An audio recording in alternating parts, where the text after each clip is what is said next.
Hello all, இன்றைக்கி ஒரு super tasty green pasta எப்படி பண்ணுறதுன்னு பார்க்கலாங்க. அதுக்கு ஃபஸ்ட்டு வந்து நம்ம பாஸ்தாவை வந்து உப்பு போட்டு ஒரு 10 மினிட்ஸ் வேக வச்சு எடுத்து வச்சுக்கலாம். இன்னொரு பாத்திரத்தில் நான் கழுவி எடுத்து வச்சுருக்கேன் இந்த ஸ்பினாச்சு. இதில் வந்து நம்ம சுடு தண்ணி ஆட் பண்ணிக்கலாங்க. இது கூடவே வந்து ஒரு 5-6 முந்திரி ஆட் பண்ணிக்கலாம். அது வந்து நல்லா ஊறி இருக்கும். அதுக்கப்புறமா ஒரு மிக்சர் ஜாரில் போட்டு நம்ம கிரைண்ட் பண்ணி எடுத்துக்கலாம். பாஸ்தா குக் ஆனதுமே அதை வடிகட்டி எடுத்து வச்சுட்டு அந்த பாத்திரத்தையே நான் வந்து வாஷ் பண்ணி எடுத்துகிட்டு வந்திருக்கேன். அதில் வந்து பட்டர் ஆட் பண்ணிவிட்டு ஒரு 2-3 கார்லிக் வந்து சின்ன சின்னதாக கட் பண்ணி ஆட் பண்ணிக்கலாம். அதில் வந்து நம்ம கிரைண்ட் பண்ணி வச்சுருக்க அந்த பேஸ்ட்டுமே ஆட் பண்ணிவிட்டு அதுக்கு தேவையான உப்பு போட்டுக்கலாம். அந்த மிக்ஸி கலந்த தண்ணியுமே கொஞ்சம் ஊற்றிக்கலாங்க.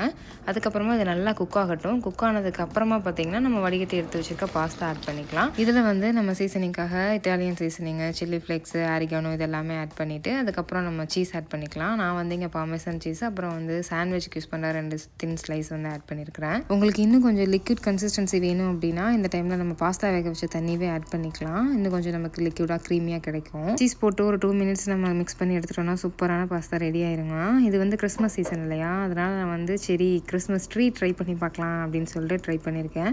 அதில் கெச்சப்லாம் வச்சு டெக்கர்லாம் பண்ணியிருக்கேன். எப்படி இருக்குன்னு கமெண்ட்ஸில் சொல்லுங்கள்.